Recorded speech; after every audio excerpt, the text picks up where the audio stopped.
রমজানে মৃত্যুবরণ করলেও এই দুইটি কাজের জন্য মানুষকে কবরে কঠিন শাস্তি দেওয়া হয়, তবে কোনো বড় বড় গুনাহের জন্য নয়। এই তুচ্ছ দুইটি কাজের জন্যই মূলত রমজানের সময়ও কবরে আজাবের ব্যবস্থা করা হয়। তবে এমন কোন দুটি কাজ করলে রমজান মাসেও কবরের আজাব মাফ হবে না? আপনি নামাজ পড়েননি, আল্লাহ চাইলে মাফ করে দিবে।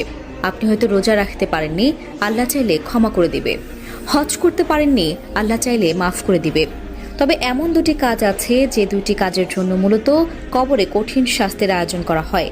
কবরে সওয়াল জবাবের পরে সর্বপ্রথম আপনাকে এই দুইটি কাজের জন্য শাস্তি ভোগ করতে হবে। এই দুইটি কাজ কি? অবশ্যই মুসলিম হিসেবে আমাদের জানা উচিত এবং নিজে জানার পাশাপাশি অন্য মুসলিম ভাই ও বোনদের জানানোর দায়িত্ব আপনারই। তাই অবশ্যই ভিডিওটি শেয়ার করে পৌঁছে দিবেন সকলের কাছে। আপনার একটি মাত্র শেয়ারের কারণে তারাও জানতে পারবে এই কঠিন দুইটি শাস্তির ব্যাপারে। প্রিয় দর্শক, আপনি যদি মুসলিম হয়ে নিজেকে সৌভাগ্যবান বলে মনে করেন, তাহলে আল্লাহর শুকরিয়া আদায় করে কমেন্টে একবার আলহামদুলিল্লাহ লিখতে ভুলবেন না। তো চলুন বেশি কথা না বলে শুরু করি আজকের ভিডিও। হাদিসে রাসূলুল্লাহ সাল্লাল্লাহু আলাইহি ওয়াসাল্লাম আরো বলেন, যে দুইটি কারণে তাদের কবরের আযাব দেওয়া হবে তা থেকে মুক্ত থাকা তাদের জন্য কঠিন কিছুই ছিল না। অন্যদিকে এই দুইটি কাজ মুসলমানদের জন্য অত্যন্ত গুরুত্বপূর্ণ বিষয় এবং এই দুইটি বিষয় জানার পরেও অমান্য করা মানে সরাসরি আল্লাহর সাথে নাফরমানি করা।